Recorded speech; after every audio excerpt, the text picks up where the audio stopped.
नगर निगम कोटा शहर की सफाई व्यवस्था और विकास कार्यों के लिए एक अहम कड़ी होती है, जो सीधा जनता का इसमें हस्तक्षेप होता है। लेकिन हस्तक्षेप से पहले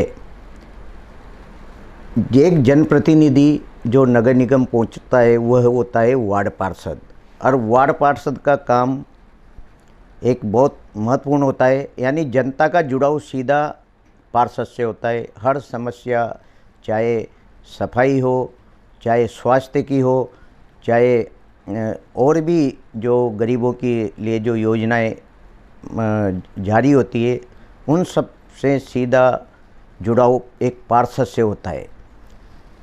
पार्षद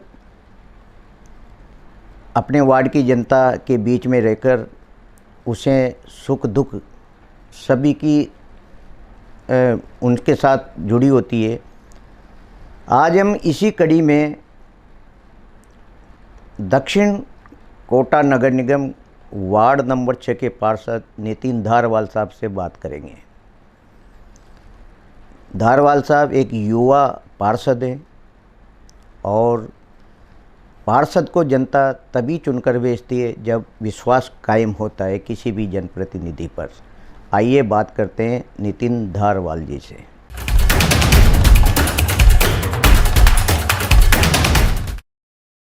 नितिन धारवाल साहब, आपका हमारे स्टूडियो में बहुत बहुत स्वागत है। धारवाल साहब, आप युवा पार्षद हैं।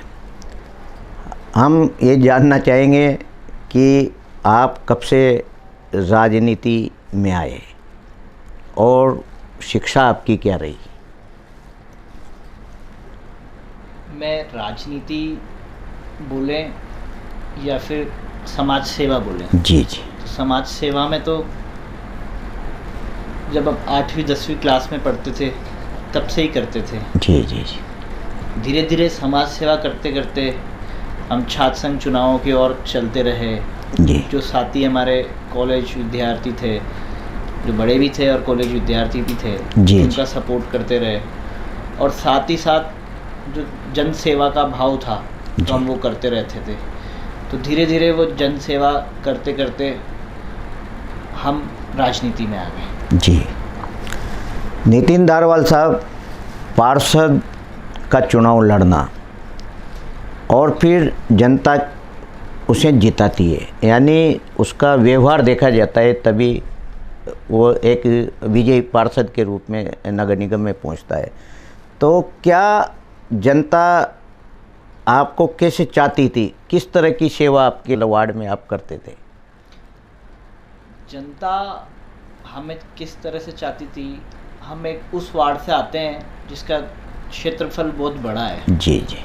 वो कोटा का एक लास्ट एरिया आ जाता है। जी। और वहाँ पर जो भी पहले पार्षद रहा वो उस क्षेत्र का नहीं रहा। जी जी जी। इर्द गिर्द जगह से मतलब क्षेत्र में रहने वाला नहीं रहा। जी। तो जो जहाँ रहेगा उसको वहाँ का अभाव पता रहेगा कि यहाँ क्या क्या समस्या है। बिल्कुल सही। और उसके लिए लोग भी रोज़ मिलना जुलना होगा। जी। सब सामूहिक बैठेंगे, चर्चा करेंगे, विचार लाएंगे, फिर उसका निस्तारण होएगा समस्या। बिल्कुल बिल्कुल। तो ऐसा रहा जब कोविड आ गया था हमारे चुनाव से पहले और चुनाव के टाइम, तब भी हम लोगों से मिलते रहे। बहुत समस्याएं थी जो हमने देखी, जानी, समझा, फिर उनको चालू कराने के लिए बात करी आगे अधिकारियों से, राजनेताओं से। धीरे धीरे ऐसा होता रहा। फिर हम 21 साल प्लस हुए, उसके बाद भाजपा ने हम पे विश्वास जताया और टिकट दिया, तो हम चुनाव लड़े। जी जी। नितिन धारवाल साहब, आपका जो वार्ड नंबर 6, इसका विस्तार वास्तव में बहुत बड़ा है। कौन कौन सी कॉलोनियाँ इसमें शामिल है और कितनी बस्ती पक्की और कच्ची है? देखा जाए तो विवेकानंद नगर, स्वामी विवेकानंद नगर, टैगोर नगर, चाणक्यपुरी, रानी लक्ष्मीबाई योजना, जी, ऐसे करते हुए 5 इसमें है। और ये दक्षिण का देखा जाए क्षेत्रफल की दृष्टि से सबसे बड़ा वार्ड है, जो कोटा विश्वविद्यालय से चालू होता है, मेडिकल कॉलेज कोटा विश्वविद्यालय से, जी जी, और ख़त्म तिलमसन फैक्ट्री के यहाँ होता है। और ये डेवलपिंग वार्ड है। यूआईटी ने भी यहाँ से खूब प्लॉट बेच के खूब रेवेन्यू जनरेट किया। जी जी जी। बट जो जनरेट किया तो यहाँ के लोगों को मूलभूत सुविधाएं तक नहीं मिल पाई। उसके लिए जी, हमने खूब लड़ाई करी। जब कांग्रेस का शासन था बहुत धरना प्रदर्शन किया, लड़ाई करी, विकास का कार्य कराया, पर जो विकास कार्य आज तक हमने कराया जो मेरे कार्यकाल में, जी, वैसा विकास कार्य पिछले 10-15 सालों में नहीं हुआ। जी जी। वैसे जो आपका वार्ड है वह डेवलपेड मतलब यानी यूआईटी से डेवलप किया हुआ है ज़्यादातर। यूआईटी की प्लानिंग है, यूआईटी की कॉलोनी कहेंगे। जी जी जी। यूआईटी ने और हाउसिंग बोर्ड ने दोनों ने उसको काटा और बेचा है। जी जी। पर मूलभूत सुविधाएं जो लोगों को मिलनी चाहिए वो नहीं मिली। जैसे पार्क नहीं मिल पाए, जी जी। नालियाँ नहीं मिल पाई, रोड नहीं मिल पाए। जी। जो मूलभूत सुविधा है वो खाली प्लॉट पड़े हैं, तो उसमें जैसे अभी मौसमी बीमारियां हैं तो लोग परेशान होते रहते हैं। खाली मकान पड़े हैं, उसमें किसी कोई हत्या करके उसमें छोड़ देता है तो जी, लोगों को पता नहीं चल पाता। ऐसे क्राइम रेट्स भी हैं। जी। नितिन धारवाल साहब, आपके जो 4 साल का समय बीता है, क्योंकि बोर्ड तो कांग्रेस का रहा इसमें ज़्यादातर, तो आपके इस 4 साल के कार्यकाल में आपने जो महत्वपूर्ण जो कार्य कराए जनता के हितार्थ, वो क्या रहे सर? सर मूलभूत सुविधाएं अपन देखते हैं तो रोड, नाली, लाइट, पानी, जी। ऐसी सुविधाएं पे पहले हमने ध्यान दिया। तो विवेकानंद नगर में रोड भी नहीं थे, स्वामी विवेकानंद नगर में भी रोड नहीं थे, चाणक्यपुरी में नहीं थे, टैगोर नगर में नहीं थे, रानी लक्ष्मीबाई में नहीं थे। जी, तो हमने सबसे पहले कोशिश करके सरकार से लड़कर रोड उपलब्ध कराए। फिर वहाँ पर लाइट्स नहीं थी, जी, अंधेरा रहता था। तो उस जमाने ट्यूबलाइट का ज़माना बहुत पहले चला गया था, पर तब भी वहाँ पर ट्यूबलाइट थी। जी, तो जयपुर तक लड़ाई लड़ी, मुख्यमंत्री जी को लेटर लिखा, ऐसे करके फिर हमने वहाँ पे एलईडी लाइट्स लगवाई। उसके बाद पानी की बहुत समस्या थी, कोटा चंबल बिल्कुल पेयजल की इस क्षेत्र में बहुत समस्या। जैसे जैसे करके ट्यूबवेल्स खुदवाई, जैसे करा वैसे करा, लोगों को पानी प्राप्त पहुँचाने की कोशिश करी। तो ऐसे करते करते धीरे धीरे आगे काम करवाए। 3-4 जो मूलभूत सुविधा वाले काम थे, रोड, लाइट, जी, पानी। काफ़ी लंबा क्षेत्र है आपका, और पार्कों की जो स्थिति है वर्तमान में, यानी कि 4 साल पहले क्या स्थिति थी, अब वर्तमान में क्या स्थिति आप देखते हैं वहाँ की? 4 साल पहले जो स्थिति थी वैसी ही स्थिति अभी है, क्योंकि सरकार नई नई बनी है। जी। सरकार धीरे धीरे करके कोशिश कर रही है डेवलपमेंट का, पर विकास का डेवलपमेंट पैसा नहीं है, जो भी है, पर स्थिति अभी इतनी अच्छी नहीं हो पाई। जी जी। आपके जो वार्ड है उसमें जितने भी पार्क हैं, और पार्कों की साइज भी काफ़ी बड़ी है, तो आपकी क्या सोच रहेगी अब आने वाले समय में कि किस तरह इन पार्कों में व्यवस्थाएं हो, और यानी आम जन और बच्चों को भी उससे फ़ायदा मिल सके? हमारी एक ऐसी सोच रहेगी कि एक पार्क में नहीं करके छोटे और बड़े वृक्ष मिलकर 500 पेड़ एक पार्क में हो। जी। एक बार सरकार उसको डेवलप कराए, उसके बाद हम कोशिश करेंगे कि वहीं की कोई समिति या आसपास के लोग उसको गोद ले लें। जी जी। और उसकी रख रखाव करें, उसमें सरकार का भी योगदान रहे और लोगों का भी रहे।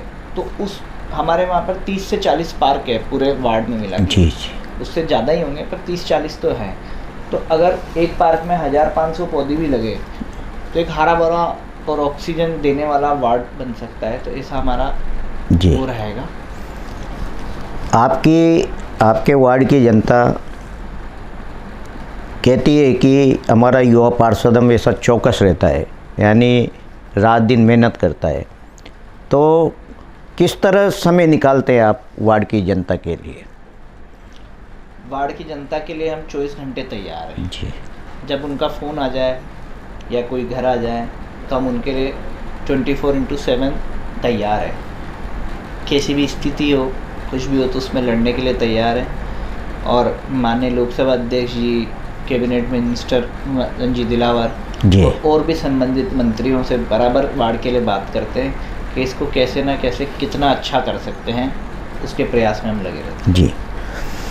आपका जो वार्ड है वह रामगंज मंडी विधानसभा क्षेत्र में भी सम्मिलित है कुछ? पूरा हमारा वार्ड रामगंज मंडी विधानसभा में ही सम्मिलित है। जी भाई, विकास कार्य के लिए विधायक कोष से भी कुछ राशि आवंटित होती है, तो आपने ऐसे प्रयास किए संबंधित विधायकों के साथ? बिल्कुल, मैंने विधायक कोष के लिए माननीय मंत्री जी से पहले निवेदन किया था, पर उनका जो क्षेत्रफल है विधानसभा का वो काफ़ी बड़ा है, तो उनका प्रयास यही रहता था कि भाई यहाँ तो अपन को मूलभूत सुविधाएं मिल रही है, पर कुछ गांव ऐसे भी है जैसे कोलीपुरा है, और हम विधानसभा का जब दौरा करते थे तो देखते थे तो वहाँ पर लोगों के पास मूलभूत सुविधा नहीं है। रात को कोई बीमार हो जाए तो कोटा तक आने के लिए साधन नहीं ना, एम्बुलेंस उसमें जा पाती है, वहाँ पानी भी नहीं है, लाइट भी नहीं है। तो उनका प्रयास ये रहता था कि जहाँ पर मूलभूत सुविधा नहीं है तो विधायक कोष से वहाँ पर थोड़ा सा डेवलपमेंट कराएं, कुछ डिस्पेंसरी बना दें ऐसा, तो वहाँ के लोगों को मिले, तो वो ठीक भी है। तो विधायक कोष से नहीं, हम कोशिश करते थे कि यहाँ पर बड़ी बड़ी एजेंसी है, UIT है, हाउसिंग बोर्ड है, नगर निगम है, उससे काम करवाएं। जी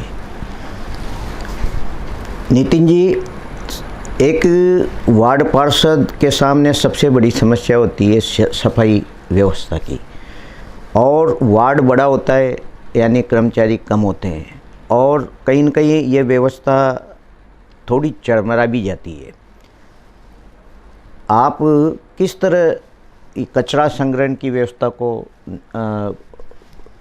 शुरू कराते हैं?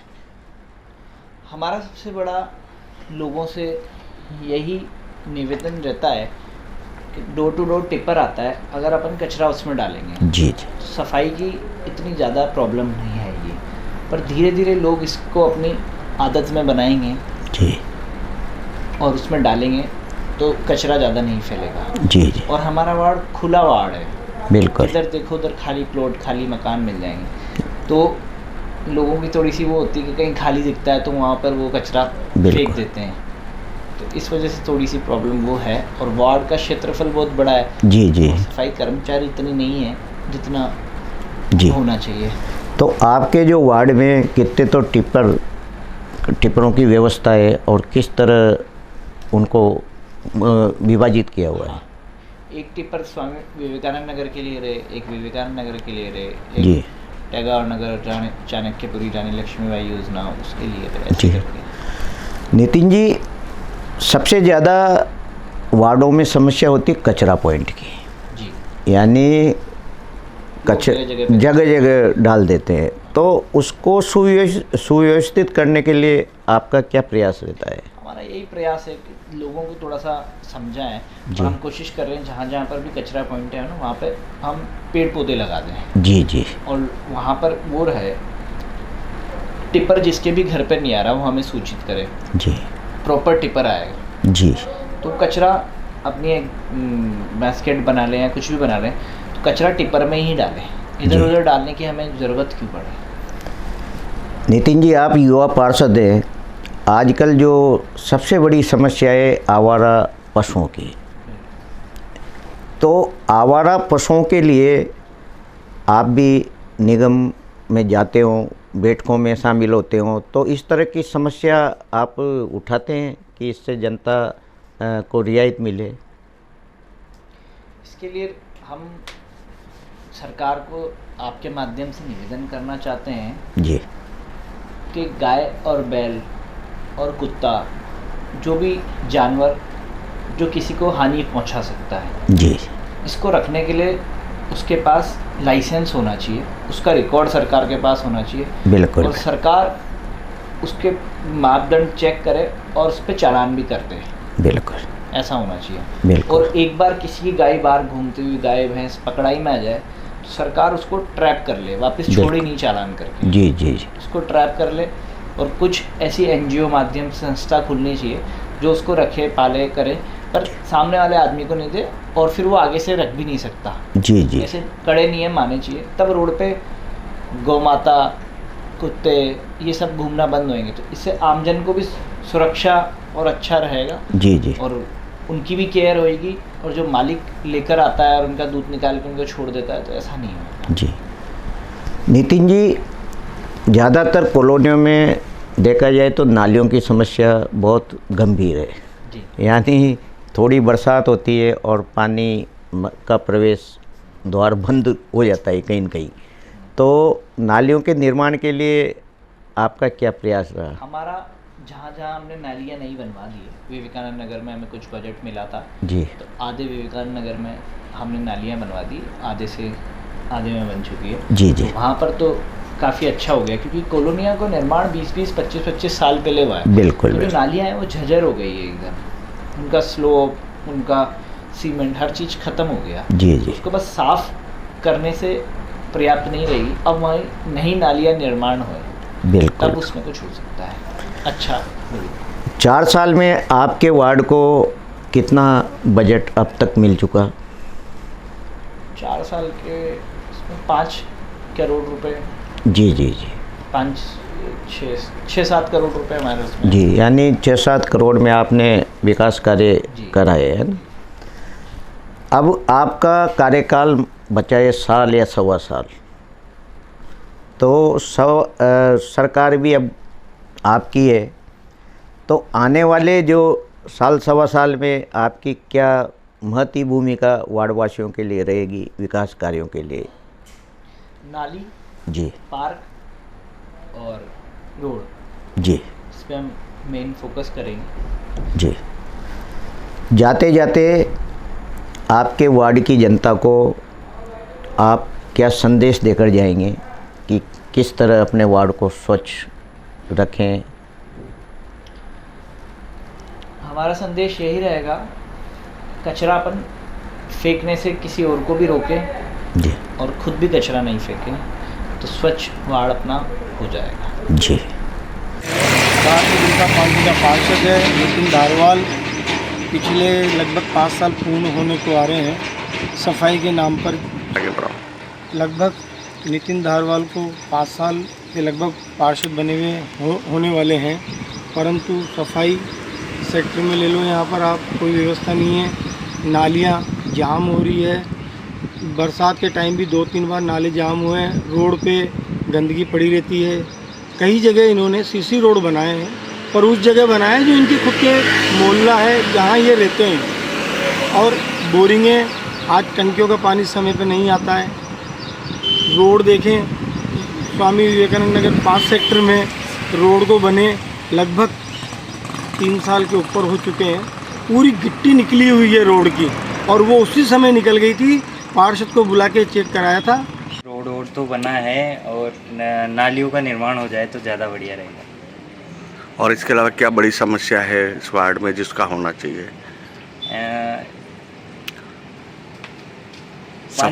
पानी बहुत कम आता है बस, तो पानी अगर अच्छे से आ जाए तो ज़्यादा बढ़िया रहेगा, क्योंकि सप्लाई आती भी नहीं है, वो मोटर से ही पानी चलता है, तो पानी का प्रेशर बहुत ही कम है। और बाकी और तो सब ठीक है। सफाई व्यवस्था? हाँ, सफाई व्यवस्था भी उतनी प्रॉपर नहीं है, सफाई व्यवस्था भी हम लोगों को ही करना पड़ता है, वरना। क्या क्या विकास कार्य करवाए हैं और क्या कार्य की उम्मीद है? अभी जो सामने वाली लाइन है तो इसमें नालियों का और सड़क का काम हुआ है। और इसके अलावा? इसके अलावा एक तो साफ़ सफाई पे कम ध्यान है, साफ़ सफाई नहीं हो रही है। देखो कितनी गंदगी हो रही है इधर पार्क की, मेरी जोल की तरफ। और आप तो भी जैसे नालों की क्या स्थिति है? नालों की, इधर वाले नालों की तो 2 साल करीब हो गए काम हुए, और सड़कों का भी इधर 2 साल पहले काम हुआ था, अभी इधर कोई काम नहीं हुआ। ये थे हमारे साथ कोटा दक्षिण नगर निगम के वार्ड 6 के पार्षद नितिन धारवाल एक युवा पार्षद हैं और लंबा इनके वार्ड का लंबा क्षेत्रफल है। इसके बावजूद भी इन्होंने 6-7 करोड़ के विकास कार्य करवाए, और इनका मानना है कि आगामी जितना भी समय इनका कार्यकाल का बचा है उसमें जनता की बेहतरी के लिए अच्छा काम ये करेंगे। आज ये हमारे स्टूडियो में पधारे। नमस्कार।